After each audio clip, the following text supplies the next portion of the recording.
Hello everyone, welcome to my channel. Let's learn with DA. So let's learn with DA में क्या कर रहे हैं हम लोग कर रहे हैं chemistry class 12th book number 2 and नया चैप्टर स्टार्ट किया था मैंने कल जिसका नाम है chemistry in everyday life. Last chapter है लेकिन उससे पहले ये वाली बुक का लास्ट चैप्टर है। तो ये वाली बुक कौन सी है? वॉल्यूम 2 का लास्ट चैप्टर है, लेकिन वॉल्यूम 1 के अभी कुछ चैप्टर्स बचे हुए हैं। वॉल्यूम 2 ख़त्म करने के बाद मैं वॉल्यूम 1 पे आ जाऊँगी। तो केमिस्ट्री को हम लोग 12th क्लास की केमिस्ट्री को हम लोग जल्दी से जल्दी फिनिश करेंगे। कल मैंने ड्रग्स की क्लासिफिकेशन पढ़ा दी थी आपको, ठीक है ना, छोटा सा लेक्चर देके। आज हम लोग करेंगे नया टॉपिक जिसका नाम है ड्रग टारगेट इंटरेक्शन। ठीक है, क्या नाम है? Drug target interaction. Okay, drug target interaction. So, macromolecules of biological origin perform various function in the body. आज मैं पानी लेकर आई हूँ यहाँ पे। ड्रग टारगेट, ड्रग कहाँ कहाँ टारगेट करता है और उसकी इंटरेक्शन कैसे होती है। मतलब अगर एरिया यहाँ पे पेन हो रही है तो यहीं पे तो टारगेट करना है ना, है ना। यहीं पे तो तुका यहाँ पे तो निशाना लगाएंगे तब जाके ये वाले एरिया को रिलीफ मिलेगा। तो ये टॉपिक का नाम है, जो इम्पोर्टेंट टॉपिक है जिसका नाम है ड्रग टारगेट एरिया। ठीक है। सो मैक्रोमोलिक्यूल्स, मैक्रो मतलब बड़े बड़े मॉलिक्यूल्स ऑफ किसके? बायोलॉजिकल और रीजन परफॉर्म वेरियस फंक्शन। ठीक है ना, वो वेरियस फंक्शंस परफॉर्म करते हैं किसके अंदर? बॉडी के अंदर। ठीक है, macromolecule of biological origin perform क्या करते हैं? वेरियस अलग अलग फंक्शन परफॉर्म करते हैं बॉडी के अंदर। जैसे कि एग्जाम्पल हो गया मैक्रोमोलिक्यूल्स, जैसे कि एग्जाम्पल हो गया आपका प्रोटीन हो गया। प्रोटीन क्या है? Which perform the role of biological catalyst in the body के अंदर। ठीक है ना, फॉर एग्जाम्पल प्रोटीन एक बायोलॉजिकल कैटलिस्ट है जो कि आपकी बॉडी के अंदर परफॉर्म करता है, काम करता है, इंपॉर्टेंट रोल है उसका। उसको हम लोग बोलते हैं एंजाइम्स, प्रोटीन का। ठीक है, प्रोटीन का बायोलॉजिकल कैटलिस्ट जो है वो है enzyme.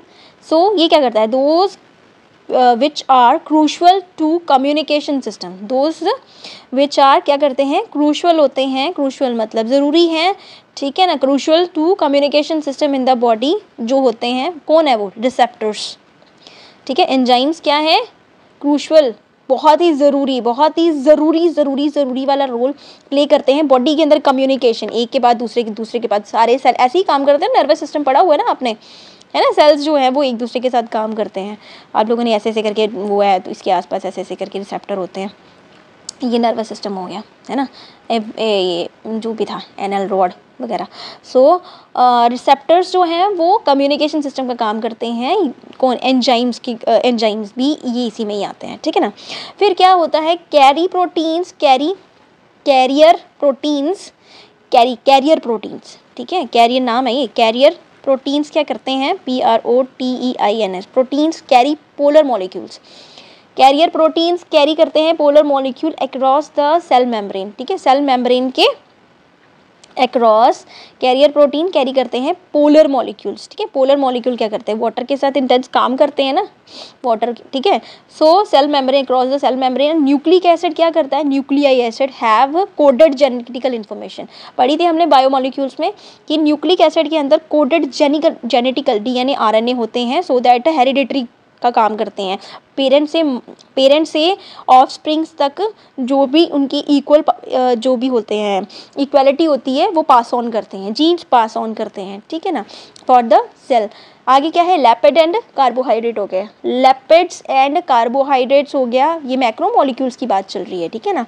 Are the structural part of the cell membrane. ये क्या है? ये है structural part of the cell membrane, है ना। सेल मेम्ब्रेन को स्ट्रक्चर देते हैं लैपिड्स एंड कार्बोहाइड्रेट्स। आगे we shall explain the drug target interaction with the example of enzyme and receptors. हम लोग क्या करेंगे? अभी एक्सप्लेन करेंगे ड्रग टारगेट इंटरेक्शन किसकी? With the example of enzymes and receptors. ठीक है ना, with the help of enzymes and receptors. तो आपका आ गया enzyme as a drug target, enzymes as a drug target. ठीक है, एंजाइम के बारे में बात करेंगे एज अ ड्रग टारगेट, वो कैसे करते हैं। ठीक है जी। सो चलो फिर पढ़ते हैं। सो फर्स्ट आपका आ गया A part, enzymes as drug target. तो फर्स्ट आपका आ गया catalyst action of enzyme. Enzyme catalyst की तरह कैसे काम करता है हम लोग वो पढ़ने वाले हैं। So for understanding the interaction between the drug and enzyme, मतलब ए ड्रग हो गया, ठीक है, ड्रग हो गया और एंजाइम्स जो हो गया, इन दोनों का इंटरेक्शन कैसे होता है हम उसके बारे में पढ़ने के लिए, समझने के लिए हमको for understanding the interaction between the drugs and the enzyme की इंटरेक्शन को समझने के लिए it is important to know that how enzyme catalyst the reaction, मतलब एंजाइम कैटलिस्ट कैसा है, वो रिएक्ट कैसे करता है। ठीक है ना, जो रिएक्शन हम लोगों ने 5.2 एंजाइम्स पढ़ा है ना, बायोमोलिक्यूल्स में पढ़ा है ना, बायोमोलिक्यूल्स है ना, चैप्टर पढ़ा था ना। इससे पहले वाला था पॉलीमर, उससे पहले था बायोमोलिक्यूल में हमने पढ़ाया हुआ है। ठीक है ना, हम लोगों ने एंजाइम कैटलिस्ट के बारे में पढ़ा हुआ है, एंजाइम्स के बारे में पढ़ा है, तो हमें वो उसके बारे में पढ़ना पड़ेगा, उसकी रिएक्शन के बारे में पढ़ना पड़ेगा। So in their catalytic activities enzyme perform 2 major function. ठीक है, in their catalytic activities enzyme perform करता है 2 मेजर फंक्शन। कौन कौन से? The first function of an enzyme is to hold the substrate. जो सबसे पहला फंक्शन है एंजाइम का is to hold the substrate, substrate को होल्ड करना। अगर मैं सबस्ट्रेट को होल्ड करना, ये अगर ऐसे मान के चलो ये खाली स्पेस है, इसके अंदर एंजाइम एक या फिर कुछ और जो है वो ड्रग इसके अंदर फिट हो जाना चाहिए, सो दैट ये एक पार्ट बन जाना चाहिए। जैसे पानी में भी सॉल्ट घुल जाता है ना, ठीक है, पता भी नहीं चलता, पानी के मॉलिक्यूल्स अगर ऐसे ऐसे होते हैं, आपने पढ़ा ना स्ट्रक्चर्स के बारे में, तो दूसरे मॉलिक्यूल इसके अंदर फिट हो जाते हैं, पता भी नहीं चलता है ना। तो एक हर किसी का सैचुरेशन पॉइंट होता है एक। So in this catalytic activities enzyme perform 2 major function. Enzymes जो हैं वो 2 मेजर फंक्शन परफॉर्म करते हैं। तो फर्स्ट आ गया आपका the first function of an enzyme is to hold the substrate. ठीक है, द फर्स्ट फंक्शन, जो सबसे पहला फंक्शन है एंजाइम्स का, सबस्ट्रेट को होल्ड करके रखना। ठीक है ना, सबस्ट्रेट को होल्ड करके रखना। ठीक है ना, for a chemical reaction, chemical reaction के लिए सबस्ट्रेट को होल्ड करके रखना एंजाइम का काम है। ठीक है ना, active sites of the enzyme, जो active sites of the enzymes होती हैं वो होल्ड करती हैं सबस्ट्रेट मॉलिक्यूल्स को इन द सूटेबल पोजीशन पे। ठीक है ना, जो सूटेबल पोजीशन होती है वहाँ पे सबस्ट्रेट मॉलिक्यूल को क्या करती हैं, होल्ड करके रखती हैं। ठीक है ना, so it can be attacked by the reagent effectively, so that it can be attacked by the reagent actively, so that जो एंजाइम है वो उसके ऊपर अटैक कर सके एक्टिवली, इफेक्टिवली। ठीक है ना, इफेक्टिवली मतलब हमारा निशाना जो है वो वेस्ट ना जाए। तो सबस्ट्रेट क्या करता है, bind to the active site of the enzymes. तो सबस्ट्रेट क्या करता है, बाइंड करता है active site of the enzyme को through a variety of interaction. ठीक है ना, बहुत सारी वैरायटी ऑफ इंटरेक्शन की वजह से, जैसे होगी आपकी आयनिक बॉन्डिंग हो गया, हाइड्रोजन बॉन्डिंग हो गया, वैन डर वाल इंटरेक्शन हो गया, डाइपोल डाइपोल इंटरेक्शन हो गया। आपने ये सब पढ़ा ना, है ना, पढ़ा ना, ये सब बाइंडिंग्स के बारे में पढ़ा हुआ है। तो डिफरेंट बाइंडिंग्स की वजह से क्या करता है, एंजाइम जो है वो सबस्ट्रेट को होल्ड करके रखता है। Substrate bind to the active side of the enzyme through a variety of interaction such as ionic bonding हो गया, हाइड्रोजन बॉन्डिंग हो गया, ठीक है, वैन डर वाल इंटरेक्शन हो गया, डाइपोल डाइपोल इंटरेक्शन हो गया। सो आपका आ गया, ये आपका एंजाइम्स हो गया। ठीक है, ये आपका एंजाइम हो गया। कब से मैं यही डायग्राम बनाई जा रही हूँ ऊपर से, और ये मान के चलो ये जो है ट्रेपीजियम शेप का, ये है पैरलोपेलाइड भी बोलते हैं इस फिगर को, है ना। सो ये जो है आपका एक्टिव साइड में फिट हो रहा है। ठीक है ना, ये एक्टिव साइड में क्या है, फिट हो रहा है, ये चीज़ इसमें फिट होएगी। तो यहाँ पे ये फिट हो गई, तो एंजाइम होल्डिंग सबस्ट्रेट क्या बन गया, ये एंजाइम होल्डिंग सबस्ट्रेट बन गया। ठीक है ना, क्या लिखा हुआ है यहाँ पे, एक्टिव साइड, एक्टिव फर्स्ट वाला है आपका active site of enzymes, and second वाला है सबस्ट्रेट, एंड थर्ड है आपका substrate held in active sites of the enzyme. Enzyme की एक्टिव साइड में वो हो गया, कैप्ट हो गया। ठीक है, सेकंड आपका आ गया, the second function of the enzyme is to provide functional group. ठीक है, second function of the enzyme क्या है, is to provide the functional group को प्रोवाइड करना, so that will attack the substrate and carry out chemical reaction, जो कि क्या करेगा, अटैक करेगा सबस्ट्रेट को एंड कैरी करेगा केमिकल रिएक्शन को। ठीक है, that will attack the substrate and carry out chemical reaction को कैरी आउट करेगा। ठीक है जी, नेक्स्ट ए पार्ट समझ आया, क्लियर हुआ, है ना। एंजाइम ने क्या किया, सबस्ट्रेट को होल्ड कर लिया, सो दैट यहाँ पे एंजाइम होल्डिंग सबस्ट्रेट बन गया। सेकंड फंक्शन है, एंजाइम प्रोवाइड कर रहा है फंक्शनल ग्रुप जो कि अटैक कर सकता है। अब एंजाइम ने क्या करना है, फंक्शनल ग्रुप को प्रोवाइड करवाना है, सो दैट वो सबस्ट्रेट के ऊपर अटैक कर सके एंड फिर केमिकल रिएक्शन हो सके, है ना। पकड़ा किस लिए है, अटैक कराने के लिए ना, हम उसको पकड़ के उसके ऊपर अटैक करवाएंगे। नेक्स्ट आपका आ गया ड्रग एंजाइम इंटरेक्शन। नेक्स्ट आपका है ड्रग एंजाइम इंटरेक्शन, ड्रग और एंजाइम की इंटरेक्शन करवा रहे हैं। तो ड्रग क्या करता है, inhabit any of the above mention activities of the enzyme. अब एंजाइम की जैसे एक्टिविटी है ना, ऐसे करके पकड़ के पकड़ने वाली एक्टिविटी जो है ना, वो ड्रग की इनहैबिट उसमें भी करनी है।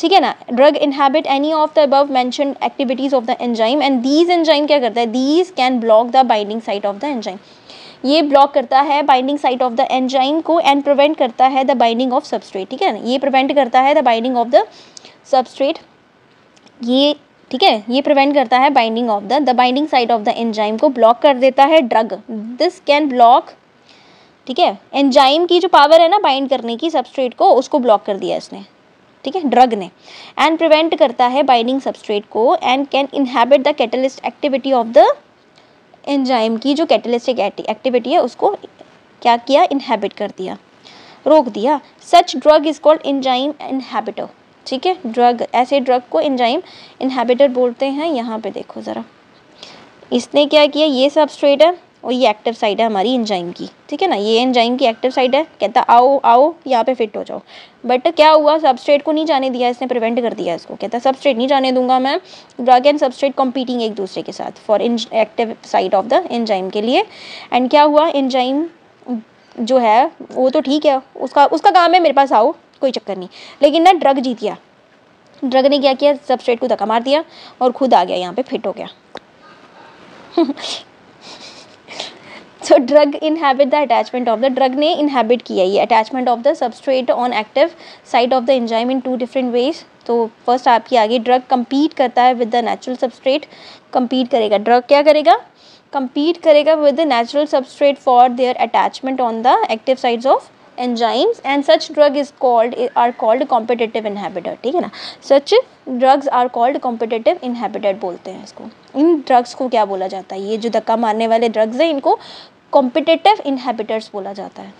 ओके जी, ड्रग्स compete करता है नेचुरल सबस्ट्रेट के साथ फॉर किसके लिए, for their attachment on the active sides of the enzyme and such drugs are called competitive inhibitors बोलते हैं, ठीक है ना। डायग्राम मैंने पहले ही समझा दिया आपको, drugs and substrate competing for the active site, किसके लिए कंपीट कर रहे हैं, एक्टिव साइट्स के लिए, किसकी, एंजाइम्स की। नेक्स्ट आपका नेक्स्ट सेकंड पार्ट है आपका, some drugs do not bind, कुछ ड्रग्स जो होता है वो बाइंड नहीं करते एंजाइम की एक्टिव साइट के साथ, सम ड्रग्स जो है वो एंजाइम की एक्टिव साइट के साथ क्या करते हैं, बाइंड नहीं करते, these bind to the different side of the enzyme, मतलब एंजाइम की एक्टिव साइट बेचारी के ऊपर है लेकिन वो बाइंड करेंगे कहीं और से, यहाँ से कहीं और से करना शुरू कर देंगे, ठीक है ना।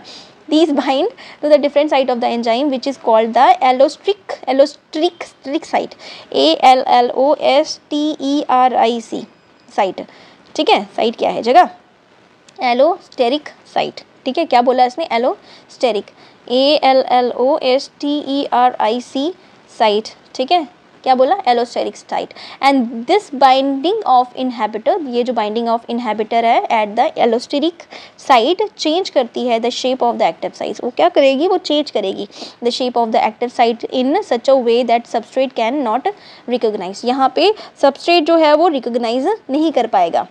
अब डायग्राम देख के मज़ा आता है पढ़ने का। ये आपका आ गया एक्टिव साइट ऑफ एंजाइम, ये देखो यहाँ पे है, ठीक है, ये आपकी एलोस्टेरिक बेचारी छुपी हुई गुप्त जगह, ये आपका आ गया इनहेबिटर आ गया, ये इसने ये वाली प्लेस ले ली, ठीक है। अब एक्टिव साइट जो है विल चेंज द शेप, उसने एक्टिव साइट जो बेचारी बहुत डीप थी अब उसने स्ट्रेट हो गई है, छोड़ पर यार पीछे से ऐड ऑन कर दिया उसने, तो उसने अपनी जगह, अपने मतलब पोजीशन अपनी या फिर अपनी शेप चेंज कर ली, ठीक है, ये देखो अपनी शेप ही चेंज कर ली उसने। तो नॉन कॉम्पिटिटिव इनहेबिटर, ये बेचारा नॉन कॉम्पिटिटिव इनहेबिटर है, मैं नहीं करने वाला कॉम्पीट सबस्ट्रेट के साथ, तो सबस्ट्रेट आया ही नहीं, उसने भी अपनी जगह चेंज कर ली। तो inhibitor change the active of the active site होगा यहाँ पे, साइट, हाँ साइट होगा, site of the enzyme after binding to the allosteric site, ठीक है ना, एलोस्टेरिक साइट के साथ ज्वाइन करते करते।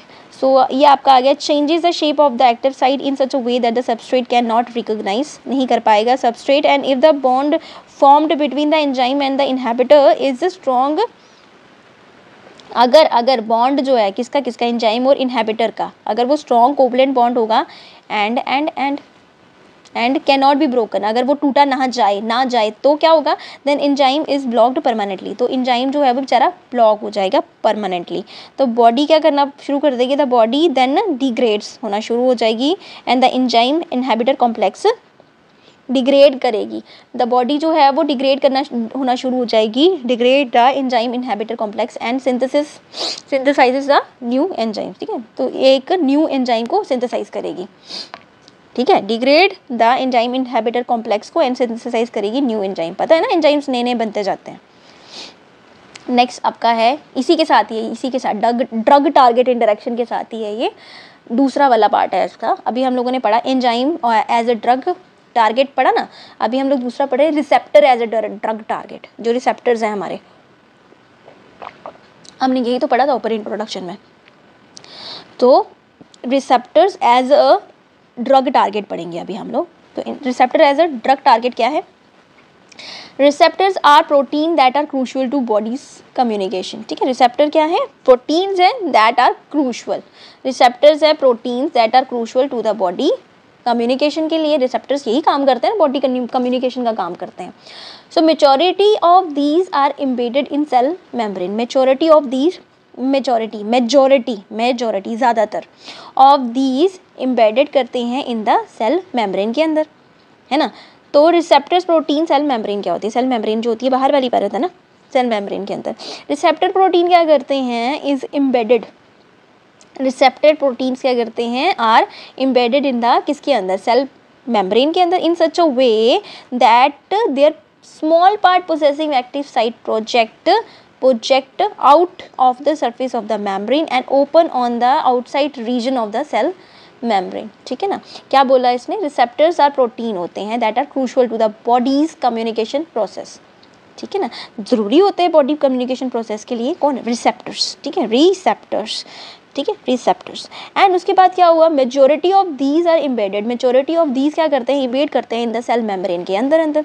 अब जो सेल मेम्ब्रेन है इसके अंदर, ठीक है, ये है बाइंडिंग रिसेप्टर्स, ये। फिर रिसेप्टर प्रोटीन क्या करते हैं? वो एम्बेडेड करते हैं सेल के अंदर in such a way that small part, कुछ छोटा सा छोटा पार्ट है ना एक्टिव साइट का, वो प्रोजेक्ट हो जाएगा सरफेस के अंदर of the membrane and open of the outside region of the cell membrane. पता चल जाएगा, ये डायग्राम देखो ना यार, ये आपका सेल आ गया, ठीक है, एनिमल सेल की बात कर रहे हैं, ये एनिमल सेल आ गया, ठीक है, एनिमल सेल की बात आ गई। ये इसमें क्या होता है? अब सेल एनिमल सेल आपने पढ़ा हुआ है, जो भी है गोल्गी बॉडी यानी ये एंड वो सब पढ़ा है। अभी सेल मेम्ब्रेन की बात कर रहे हैं, बाहर की बात कर रहे हैं, तो इसको हम लोगों ने खुला करके बता दिया आपको। ये है आपका binding site of receptor, interior of the cell, ये अंदर है, सेल के अंदर की बात है। ये रिसेप्टर प्रोटीन है, ठीक है, ये outer surface of the cell membrane है, ठीक है, और ये inner surface of the cell membrane आ गई, ठीक है। ये आपका बाइंडिंग साइट ऑफ रिसेप्टर है ना, हर एक सेल के साथ इस तरह से बाइंड होती है सो दैट हर एक सेल को कम्युनिकेशन सिस्टम जो होता है रिसेप्टर का बड़ा ज़रूरी होता है ना, इस तरह से अटैच होता है रिसेप्टर सो दैट, तभी तो हम लोग हाथ लगाते ही हमें पता चल जाता है, छूते ही हमें पता चल जाता है हर चीज़, ये क्या चीज़ है, हमें महसूस करने की पावर यहाँ से ही तो आती है, रिसेप्टर से ही तो आती है ना, महसूस करने की power, feel. So in the body message between the neuron, ठीक है, the message between two neurons and that between neurons of the muscle, ठीक है, ये जो बॉडी हमारे बॉडी क्या करती है? मैसेज देने का काम करती है between two neurons and that between the neurons of the muscles is communicated through the certain chemicals, ठीक है, वो कम्युनिकेट करती है बिटवीन टू सर्टन केमिकल्स के द्वारा। दीज केमिकल क्या होते हैं? नोन एज केमिकल मैसेंजर, इन्हीं को बोलते हैं केमिकल मैसेंजर्स, इन्हीं को बोलते हैं chemical messenger. Are received at the binding site, ठीक है, केमिकल मैसेंजर्स हैं are received by the binding site of the receptors of protein and to accommodate a messenger shape, एक इसको एकोमोडेट करने के लिए इस मैसेंजर को shape of the receptor site change करता है and this bring about the transfer of the message. और इसी की वजह से क्या होता है? ट्रांसफर हो जाती है मैसेज की shape and this chemical messenger give message to the cell without entering in the cell, ठीक है ना। यही रिसेप्टर की वजह से क्या करता है? ये पकड़ता है, फिर क्या करता है? इसको छाल के मैसेज भेजता है, दूसरे के पास मैसेज भेजता है। अभी हम लोग डायग्राम से समझेंगे। ये आपका आ गया ए डायग्राम, ठीक है, ये आपका आ गया, ये वाली डायग्राम हमने ऊपर देखी, सेल का इंटीरियर ये outer surface of the cell, ये बाइंडिंग रिसेप्टर हमारा, बाइंडिंग साइट, ठीक है, रिसेप्टर के साथ जो बाइंड की हुई है। ये आया केमिकल मैसेंजर, ये आया, ठीक है, केमिकल मैसेंजर आया, इसने अपने साथ लिया थोड़ी, ठीक है, इसने लिया थोड़ी, इसने क्या किया? ये इंड्यूस फिट, ये इस तरह से फिट होने की कोशिश करा। ये जो केमिकल वाला मैसेंजर है ये फिट होने की कोशिश कर रहा है, ये बाइंडिंग साइट है इसकी। तो इसने क्या किया, यहाँ से इसको जब टच किया, टच करके पीछे हो गया या फिर इसका मैसेज इसको मिल गया, तो रिसेप्टर ने क्या किया, इसने मैसेज पास ऑन करना शुरू कर दिया, ठीक है, सेल्स को। ये देखो, ये देखो, है ना, साउंड सिस्टम होता है ना, जैसे वेव्स हम लोगों ने पढ़ी है ना, लॉन्गिट्यूडनल ट्रांसवर्सल वेव्स, इवन हम लोगों ने उसमें भी पढ़ी हुई हैं, फील्ड्स लाइन के बारे में भी पढ़ा हुआ है। कहाँ पे, वो जो है हमारा मैग्नेट है ना, मैग्नेट और इलेक्ट्रिकल करंट सोलोनाइड वगैरह, उसमें भी हम लोगों ने फील्ड लाइंस के बारे में बात की हुई है।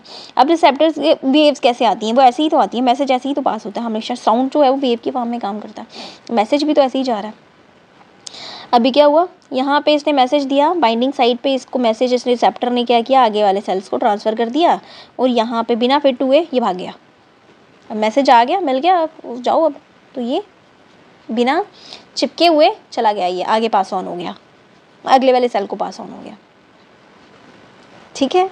तो पढ़ेंगे इसको, क्या लिखा है डायग्राम को, ए रिसेप्टर रिसीविंग केमिकल मैसेंजर ए, दूसरा वाला shape of the receptor changed after attachment of the messenger, ठीक है, शेप थोड़ी सी चेंज हो गई। एंड थर्ड वाला है रिसेप्टर रीगेन कर रहा है structure after removal of the chemical messenger, ठीक है, रिसेप्टर क्या करता है, रीगेन कर रहा है structure after removal of the chemical messenger, ठीक है। So there are large number of different receptors in the body, बहुत सारे number, there are large number of different receptors in the body होते हैं दैट इंटरेक्ट करते हैं with different chemical messengers, जो कि इंटरेक्ट करते हैं डिफरेंट केमिकल मैसेंजर से। एंड दीज रिसेप्टर शो करता है selectivity of one chemical messenger over the other, and because their binding site जो होती हैं have different shape, structure and amino acid composition, ठीक है ना। यहाँ पे large number of different receptors होते हैं बॉडी के अंदर, है ना, वो तो पता ही है, जो इंटरेक्ट करते हैं डिफरेंट केमिकल मैसेंजर्स के साथ।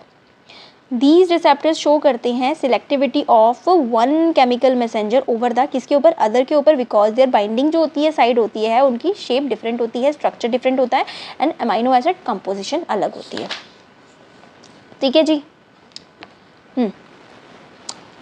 आगे है ड्रग क्या करता है, that bind to the receptor site, ये जो ड्रग होता है दैट बाइंड करता है रिसेप्टर साइट को, एंड इनहेबिट करता है इट्स नेचुरल फंक्शन को। ये जो ड्रग होता है दैट बाइंड करता है, बाइंड मतलब इकट्ठा करता है, बाइंड करता है रिसेप्टर साइट से, एंड इनहेबिट करता है इट्स नेचुरल फंक्शन को, उसको हम लोग बोलते हैं antagonist. Antagonist drugs that bind करता है, ड्रग दैट बाइंड करता है to the receptor site and inhibit करता है इट्स नेचुरल फंक्शन को, उसको हम लोग एंटागोनिस्ट बोलते हैं, एंटागोनिस्ट बोलते हैं।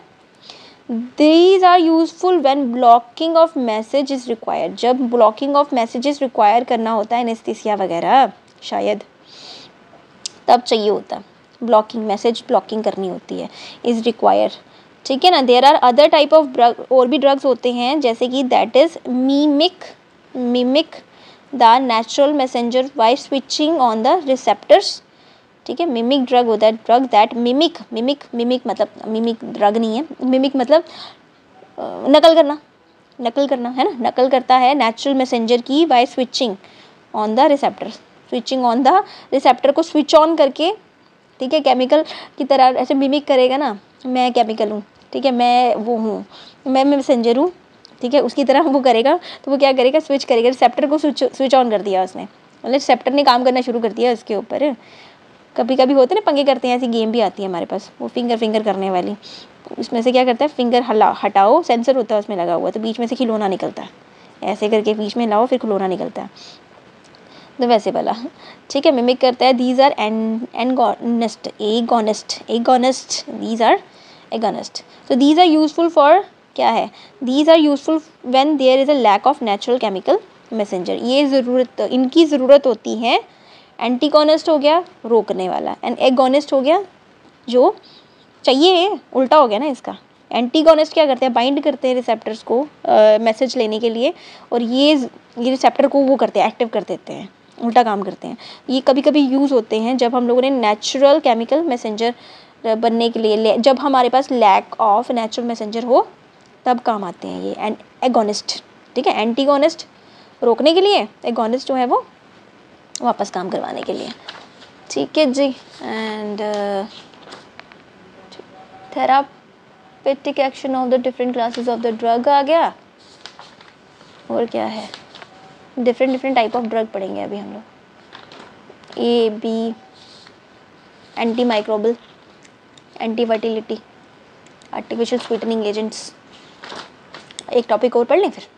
ट्रैंक्विलाइजर्स हैं, एंटी एसिड, एंटी एस्टामाइंस क्या होते हैं, ट्रैंक्विलाइजर्स क्या होते हैं, एंड एनाल्जेसिक क्या होते हैं। क्या बोलते हो, आज ही पढ़ दूँ?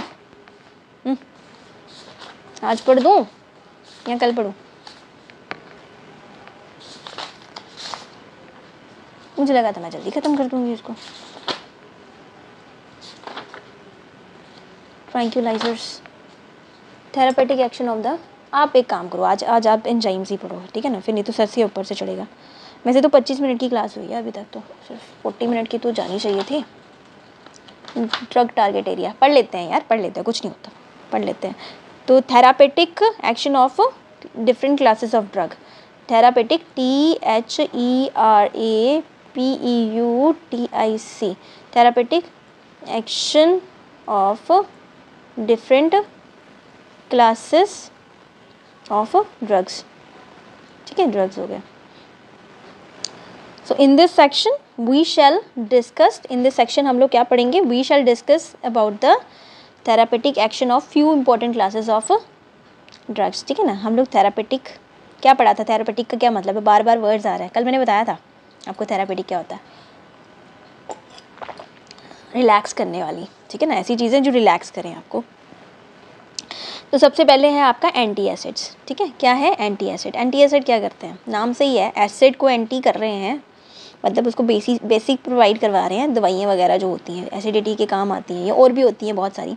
एंटी एसिड क्या हो गया, therapeutic action of different classes of drugs. तो ओवर प्रोडक्शन ऑफ एसिड, पेट में क्या हो गया, ओवर प्रोडक्शन हो गई, HCl की ओवर प्रोडक्शन हो गई, ठीक है।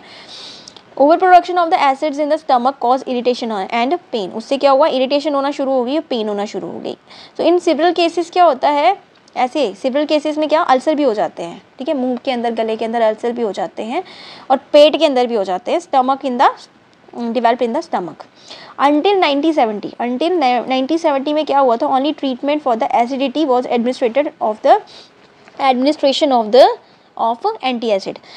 1970 तक, 70 तक क्या हुआ था, ओनली ट्रीटमेंट किसका हुआ था, एंटी एसिड का, एडमिनिस्ट्रेशन ऑफ एंटी एसिड हुई थी, सच एज, जैसे हो गया आपका सोडियम हाइड्रोकार्बोनेट, ठीक है, सोडियम हाइड्रोकार्बोनेट CO3 हो गया था, और यहाँ तो मिक्सचर ऑफ किसका, एल्युमिनियम एंड मैग्नीशियम, इसका हाइड्रोक्साइड हो गया, ठीक है, क्या क्या, सोडियम हाइड्रोजन कार्बोनेट और mixture of aluminium magnesium hydrogen हो गया था। हाउएवर अभी एक्सेस ऑफ हाइड्रोजन कार्बोनेट अगर ज़्यादा खाएंगे कैन मेक द स्टमक, क्या हो जाएगा, उससे हमारा स्टमक क्या हो जाएगा, एल्कलाइन हो जाएगा, ठीक है, एल्कलाइन में तो थोड़ा बेसिक हो जाएगा, उससे क्या हो जाएगा, and trigger the production of even more acid, और उससे क्या होगा, और एसिड बनेगा, अब बेस मिलेगा तो वो और एसिड बनाना शुरू कर देगा, ठीक है, इसलिए ज़्यादा नहीं लेना, कौन सा वाला, सोडियम हाइड्रोजन कार्बोनेट, ठीक है। फिर क्या हुआ, फिर metal hydroxide are better alternative because metal hydroxide, ठीक है, जिसमें मेटल हाइड्रोक्साइड है वो बेटर अल्टरनेटिव है बिकॉज ऑफ बीइंग इनसॉल्युबल, क्योंकि वो इनसॉल्युबल हैं, and they do not increase pH, ठीक है, ये pH को इंक्रीज नहीं करते अबव न्यूट्रलिटी, ठीक है। These treatments control only symptoms, ये ट्रीटमेंट जो है वो सिम्टम्स को कंट्रोल करते हैं, एंड नॉट द कॉज को नहीं कंट्रोल करते, ये सिर्फ सिम्टम्स को कंट्रोल करते हैं, मतलब अगर थोड़ी थोड़ी होना शुरू कर दी, खा लो इससे पहले कि ज़्यादा दर्द हो जाए। Therefore These are metal salts and the patient cannot be treated easily, और इनके पेशेंट्स को easily ट्रीट नहीं किया जाता in advance stages. The ulcer become life threatening, अगर पेट में अल्सर हो जाए फिर वो लाइफ थ्रेटनिंग, मतलब जान भी जा सकती है उससे, and its only treatment is to removal the effective part of the stomach. अगर गलती से ये अल्सर वाली ड्रामा हो जाए ना, ये वाली बीमारी हो जाए, तो फिर सिर्फ उस स्टमक के पार्ट को हटाना पड़ जाएगा, उसको काटना पड़ जाएगा, फिर नाके मारने पड़ेंगे स्टमक को, ठीक है। The major breakthrough in the treatment of hyperacidity, जो मेजर ब्रेक थ्रू है in the treatment of hyper ये एसिडिटी, अब ऐसा कंडीशन हो जाए स्टमक के अंदर अल्सर हो जाए तो ये हाइपर एक्टिविटी बन जाएगी ना, come through the discovery according to which chemical, ठीक है। अब यहाँ पे ये discovery came through the discovery of according to which chemical, जैसे कि कौन कौन सी, हिस्टामाइंस हो गए, ठीक है, स्टिमुलेट हो गया, द सिक्रीशन ऑफ पेप्सिन हो गया एंड हाइड्रोक्लोरिक एसिड। अब ये जो केमिकल्स निकल रहे हैं हमारी बॉडी में आ रहे हैं उनकी वजह से हुआ, ठीक है। हिस्टामाइंस हो गए, फिर हो गया स्टिमुलेट जो है द सिक्रीशन को स्टिमुलेट करते हैं ऑफ पेप्सिन हो गया, फिर ठीक है HCl हो गया इन the stomach. And the drugs, कौन सा वाला ड्रग, CIMETI, सिमेंटीडाइन क्या करेगा, क्या नाम है इसका, टिगामेट वॉज डिजाइन टू प्रिवेंट। अब ये ड्रग का नाम है जिसका नाम है सिमेंटाइन, सिमेंटीडाइन टेगामेट, ठीक है। इसको डिज़ाइन किया to prevent the interaction of the histamines with the receptors present in the stomach wall, ठीक है, with the receptor present in the stomach wall, जो रिसेप्टर प्रेजेंट होते हैं स्टमक वॉल के अंदर, उसको क्या करने के लिए, उसके साथ इंटरेक्ट करने के लिए। This resulted is release the lesser amount of acid. तो इससे क्या हुआ, इसको देने से क्या हुआ, ठीक है ना, ये सिमेंटीडाइन देने से क्या हुआ, ये जो स्टमक था उसके वॉल के रिसेप्टर के साथ कंटेक्ट में आए ये, इससे क्या हुआ, कम HCl स्टमक ने रिलीज़ किया, ठीक है, लेसर अमाउंट ऑफ एसिड जो होता है वो रिलीज़ हुआ। And the importance of the drug was so much, इस ड्रग्स की इंपॉर्टेंस इतनी है कि they remain in the largest selling drug, क्योंकि आए दिन ये वाली बीमारियां जो होती हैं ना, गैस्ट्रिक बीमारियां होती हैं, तो सबसे ज़्यादा लार्जेस्ट सेलिंग ड्रग्स जो हैं वो यही है, सिमेंटीडाइन, ठीक है ना। ये जो सॉल्ट्स होते हैं जिस भी दवाई में होगा सबसे ज़्यादा बिकने वाले हैं, selling drug in the world until another drug. इसके बाद एक और ड्रग आया था इसी का मिलता जुलता, जिसका नाम था रेनिटीडाइन जेंटेक्स वॉज डिस्कवर्ड, ठीक है जी। सो ये है आपका हिस्टामाइन, कैसे बनाया, ये डायग्राम है इसकी, 5 है इसमें, HN लगा हुआ है अमोनिया, और फिर 5 है, एक और N आ गया, उसके साथ ये कार्बन की चेन आ गई, कितनी है, 1 2 3 4, और यहाँ पे 4 है, इसको काट दो, यहाँ पे NH2 ये काट दो, ठीक है। तो यहाँ पे यहाँ और यहाँ डबल बॉन्ड, ठीक है जी, हो गया। ये हिस्टामाइन है, ये आपका सिमेंटीडाइन है। सिमेंटीडाइन में क्या है, यहाँ पे भी NH है, ये N हो गया, यहाँ पे मिथाइल है, यहाँ पे सल्फर है, यहाँ पे NH है, यहाँ पे CN और ये आ गया, ये स्ट्रक्चर है। ये आपको लर्न करने हैं, 1-2 बारी बनाओगे याद हो जाते हैं। हिस्टामाइन, सिमेंटीडाइन एंड ये आपका आ गया नया वाला ड्रग जो नया बना, जो इसमें है एनीमिथ, यहाँ पे मिथीन जो है वो 2 टाइम्स है, और यहाँ पे ऑक्सीजन है कार्बोक्सिलिक एसिड वाला, यहाँ पे O ग्रुप भी है, यहाँ पे सल्फर भी है, यहाँ पे NH आ गया, यहाँ पे CnHO ये नाइट्रोजन वाला CHNO2 आ गया, NHMe आ गया, मिथेन हो गया। ये आपको याद करनी है, ठीक है, हो गया। अब आ गया एंटी हिस्टामाइंस, हो गया एंटी एसिड्स पढ़ लिया, अभी हम लोगों ने एंटी हिस्टामाइन पढ़ेंगे। एंटी हिस्टामाइंस, ठीक है, हिस्टामाइन क्या, रिलैक्स करना है ना। एंटी हिस्टामाइंस क्या है, हिस्टामाइन क्या है, इज पोटेंट, ठीक है, histamine is a potent vasodilator, ठीक है, पोटेंट वैसोडिलेटर, रिलैक्स करने वाला हिस्टामाइन होता है। तो ये क्या करता है, इट हैज़ वेरियस फंक्शन, इसके वेरियस फंक्शन है, जैसे कि आपके it contrast the smooth muscles को कंट्रास्ट कर देता है in the bronchi gut and relax करता है ये मसल्स को, ठीक है, मसल्स को रिलैक्स करने का काम करता है हिस्टामाइंस, ठीक है। Such are those in the wall of fine blood vessel, ये जो हिस्टामाइंस होते हैं ये कहाँ होते हैं, ये होते हैं wall of the fine blood vessel के अंदर होते हैं।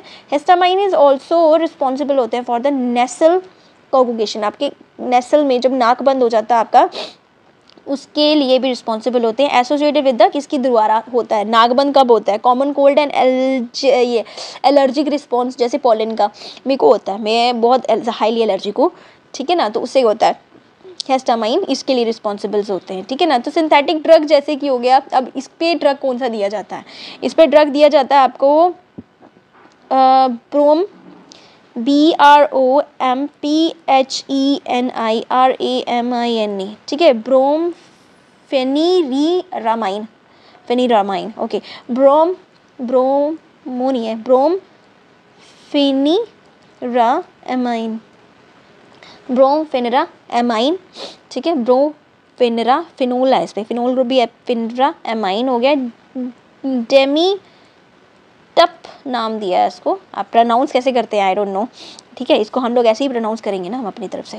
सिंथेटिक ड्रग जैसे कि ब्रोमोफेनेरा एमाइन, PROMPHENIRAMINE, ठीक है। डेमीटैप हो गया इसका शॉर्ट जो नाम है, कॉमन नेम डेमीटैप। एंड आपका आ गया दूसरा है आपका टर्फीनाडाइन, टर्फीनाडाइन इसका घर का नाम है सेल्डाइन, सेल्डेन, सेल्डेन, सेल्डेन एक्ट एज ए एंटीहिस्टामाइंस की तरह काम करते हैं, ठीक है ना। दे इंटरफेयर करते हैं विद द नेचुरल एक्शन, ये इंटरफेयर करते हैं जो नेचुरल एक्शन रहता है ऑफ द हिस्टामाइन का, ठीक है, by competing with the histamines के साथ कंपीट करते हैं एंड बाइंड करते हैं साइट ऑफ द रिसेप्टर की साइट को where the histamine exert its effect, जहाँ पे हिस्टामाइन से अपना इफेक्ट करना शुरू कर दिया है, तकलीफ देना शुरू कर दी है, कंट्रास्ट करना शुरू कर दी है, ठीक है, जोड़ में वो अकड़न होना शुरू हो गई है, वैसे मसल खींचना शुरू हो गए हैं, वहाँ पे ये काम करता है, ठीक है ना। एंटी हिस्टामाइन है ना, उसको रिलैक्स करता है।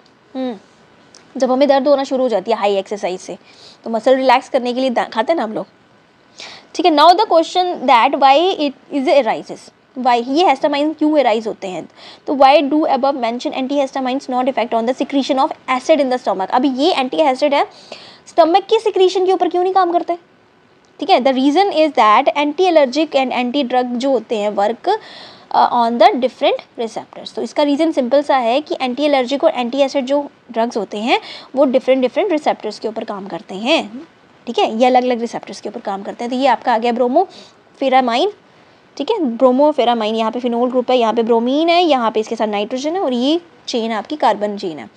और ये आपका टेराफिनाडिन, टेराफिनाडिन देखो यहाँ पे 2 फिनोल ग्रुप है, OH भी है, यहाँ पे नाइट्रोजन है, ठीक है, एंड उसके बाद चेन है, यहाँ पे OH ग्रुप है, यहाँ पे और चेन है एंड यहाँ पे OH है, ठीक है ना। क्वाइट टफ, बस 1-2 बारी याद करोगे तो याद हो जाएगा, ठीक है, ओके जी।